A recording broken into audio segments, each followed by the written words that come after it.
छठ पूजा व्रत कथा एवं पूजन विधि। छठ व्रत भगवान सूर्य देव और षष्ठी देवी को समर्पित एक विशेष पर्व है। ये पर्व भारत के कई हिस्सों में मनाया जाता है।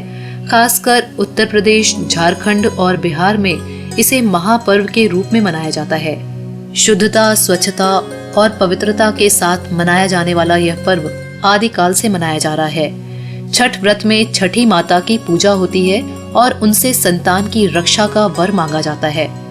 कार्तिक मास के शुक्ल पक्ष की षष्ठी तिथि को मनाए जाने वाले छठ व्रत का वर्णन भविष्य पुराण में सूर्य षष्ठी के रूप में है। हालांकि लोक मान्यताओं के अनुसार सूर्य षष्ठी या छठ व्रत की शुरुआत रामायण काल से हुई थी। इस व्रत को सीता माता सहित द्वापर युग में द्रौपदी ने भी किया था। छठ पूजा व्रत कथा। छठ पूजा से संबंधित पौराणिक कथा के अनुसार प्रियव्रत नाम के एक राजा थे। उनकी पत्नी का नाम मालिनी था, परंतु दोनों की कोई संतान न थी। इस बात से राजा और उसकी पत्नी बहुत दुखी रहते थे। उन्होंने एक दिन संतान प्राप्ति की इच्छा से महर्षि कश्यप द्वारा पुत्रेष्टि यज्ञ करवाया। इस यज्ञ के फल स्वरूप रानी गर्भवती हो गई। 9 महीने बाद संतान सुख को प्राप्त करने का समय आया तो रानी को मरा हुआ पुत्र प्राप्त हुआ। इस बात का पता चलने पर राजा को बहुत दुख हुआ। संतान शोक में उन्होंने आत्महत्या का मन बना लिया, परंतु जैसे ही राजा ने आत्महत्या करने की कोशिश की, उनके सामने एक सुंदर देवी प्रकट हुई। देवी ने राजा से कहा कि मैं षष्ठी देवी हूँ, मैं लोगों को पुत्र का सौभाग्य प्रदान करती हूँ। इसके अलावा जो सच्चे भाव से मेरी पूजा करता है, मैं उसके सभी प्रकार के मनोरथ को पूर्ण कर देती हूँ। यदि तुम मेरी पूजा करोगे तो मैं तुम्हें पुत्र रत्न प्रदान करूंगी। देवी की बातों से प्रभावित होकर राजा ने उनकी आज्ञा का पालन किया। राजा और उनकी पत्नी ने कार्तिक शुक्ल की षष्ठी तिथि के दिन देवी षष्ठी की पूरे विधि विधान से पूजा की। इस पूजा के फलस्वरूप उन्हें एक सुंदर पुत्र की प्राप्ति हुई।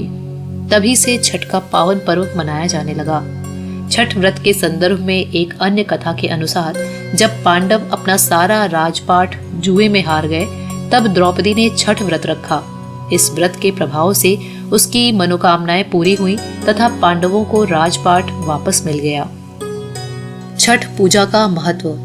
भगवान सूर्य, जिन्हें आदित्य भी कहा जाता है, वास्तव में एकमात्र प्रत्यक्ष देवता हैं। इनकी रोशनी से ही प्रकृति में जीवन चक्र चलता है।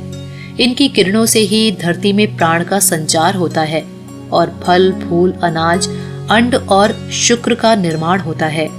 यही वर्षा का आकर्षण करते हैं और ऋतु चक्र को चलाते हैं।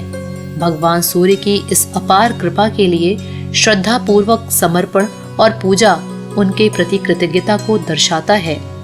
सूर्य षष्ठी या छठ व्रत इन्हीं आदित्य सूर्य भगवान को समर्पित है। इस महापर्व में सूर्य नारायण के साथ देवी षष्ठी की पूजा भी होती है। इस पर्व के विषय में मान्यता यह है कि जो षष्ठी माता और सूर्य देव से इस दिन मांगा जाता है, वो इच्छा पूरी होती है। छठ पूजा व्रत विधि। भगवान सूर्य देव और षष्ठी माता को समर्पित यह त्योहार पूरी सादगी, स्वच्छता और समर्पण से मनाया जाता है। इस व्रत को स्त्री और पुरुष दोनों ही समान रूप से करते हैं। छठ व्रत 4 दिनों तक चलता है। व्रत के पहले दिन यानी कि कार्तिक शुक्ल चतुर्थी को नहाए खाए होता है, जिसमें व्रती आत्मशुद्धि हेतु केवल अरवा खाते हैं।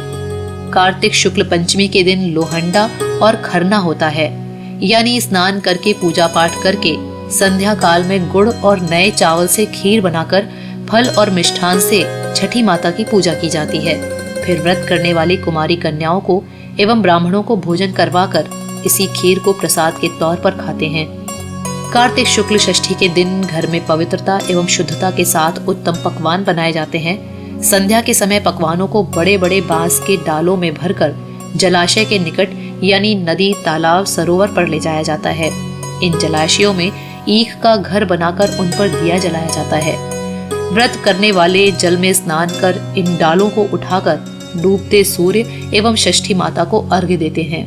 सूर्यास्त के पश्चात लोग अपने अपने घर वापस आ जाते हैं। रात भर जागरण किया जाता है। कार्तिक शुक्ल सप्तमी के दिन सुबह ब्रह्म मुहूर्त में पुनः संध्या काल की तरह डालों में पकवान, नारियल, केला, मिठाई आदि भरकर नदी तट पर लोग जमा होते हैं। व्रत करने वाले सुबह के समय उगते सूर्य को अर्घ देते हैं। अंकुरित चना हाथ में लेकर षष्ठी व्रत की कथा कही और सुनी जाती है। कथा के बाद प्रसाद वितरण किया जाता है और फिर सभी अपने घर लौट जाते हैं।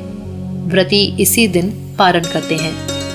इस पर्व से जुड़ी एक विशेष परंपरा के अनुसार जब छठ पूजा में मांगी हुई कोई इच्छा पूरी हो जाती है तो इच्छा पूरी होने पर बहुत से लोग सूर्य देव को दंडवत प्रणाम करते हैं। सूर्य को दंडवत प्रणाम करने की विधि बहुत ही कठिन होती है। लोग अपने घर में कुल देवी या देवता को प्रणाम कर नदी तट तक दंड देते हुए जाते हैं। दंड की प्रक्रिया इस प्रकार से है कि पहले सीधे खड़े होकर सूर्य देव को प्रणाम किया जाता है, फिर पेट की ओर से जमीन पर लेटकर दाहिने हाथ से जमीन पर एक रेखा खींची जाती है। यही प्रक्रिया नदी तट तक पहुंचने तक बार बार दोहराई जाती है। छठ पूजा करने वाले व्रती को कई कड़े नियमों का पालन करना पड़ता है, जैसे कि इसमें स्वच्छ एवं नए कपड़े पहने जाते हैं जिसमें सिलाई ना हो। महिलाएं साड़ी और पुरुष धोती पहन सकते हैं। इन 4 दिनों में व्रत करने वाला धरती पर सोता है, जिसके लिए कंबल और चटाई का प्रयोग कर सकता है। इन दिनों घर में प्याज, लहसुन और मांस का प्रयोग वर्जित होता है।